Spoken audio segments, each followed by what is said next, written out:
landscape with sage and the names of my children.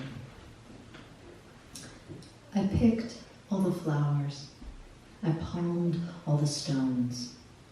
I dropped the nameless insects onto my tongue and felt their black wings unfurl. I held the dead buck by his antlers and dragged him through the sage, brought my teeth to the tender bridge of ribs and fed until the glossy maggots overtook me. I climbed the red rocks, robed in their red dust, put the earth, all its charms, within me, into each waiting pocket, lip and ear. What will happen when my body can no longer hold this fragrant salt, its hardened tears inside? Let mine into the dirt. The names I've chosen for my children are already fast across the sky, like the ochre feathers that frame the blackbird's shrug. There is no such thing as a scar, no matter how much I want to be one. Every birth, even the wings of the caddis, lifting from the river in a shroud, a momentary hunger.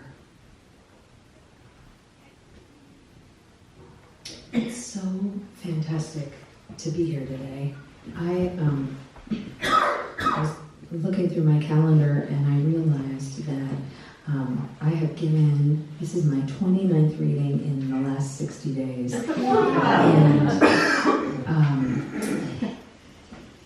And they're not all this lovely. they're not all curated by wonderful, full-hearted people who want to share not only literature but also community. So it's really, really special and really fantastic to be here. Thank you both so much. Still life with nursing bra. Fall open, unfold me, hook and eye undone with one hand, fingers that know their way now in the dark. You contain me, underwire circling my breasts and half bangle, like the copper bracelets, limb-nescating wrists of women who've never worn bras, never held back their multitudes.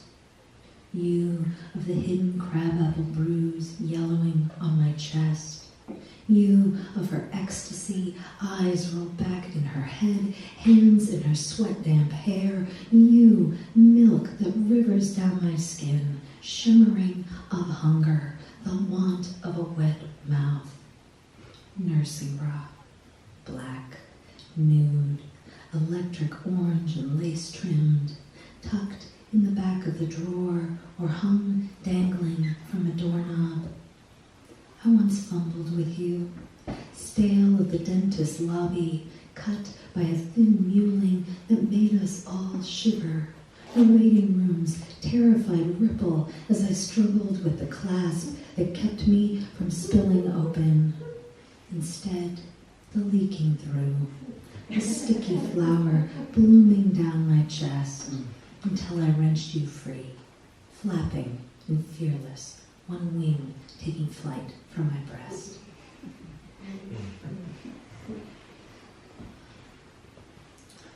So there are a lot of baby poems in this book.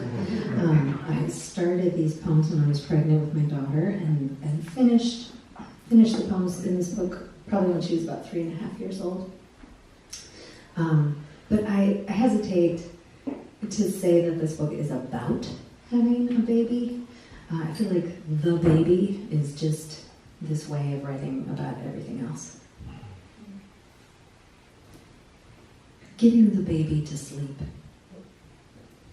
Sometimes the baby can't reconcile the self with the self. Too hungry to eat, too tired to sleep. I know the feeling. Oh, America, on those nights when you were too beautiful for me to continue to forgive you any longer, for allowing us to kill each other with your graceless bullets, or exile our neighbors across the fences of your fictitious border, or argue over the ownership of each young girl's body as if its freedom is a lie she must stop telling herself. Then, America, I go out to your radiant arms. The baby and I drive through your streets, over the bridge in its light-chipped waters, under a moon so big, so full of itself, that though I know it belongs to the world, it can't be anything but American. I hang my arm out the window and skim the air like touching skin. I breathe you in, and the baby sleeps.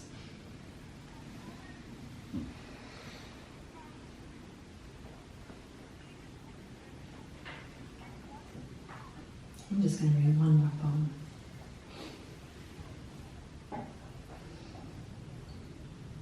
Told you so. When my daughter spills her orange juice, I wipe it off the linoleum with the old plaid boxers of the man I thought I'd marry. Elastic ripped out, seams unraveling. I've had lives already.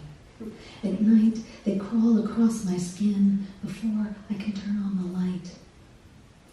We spend all these years wanting, and then one day, sudden as a lamp set to a timer, we have.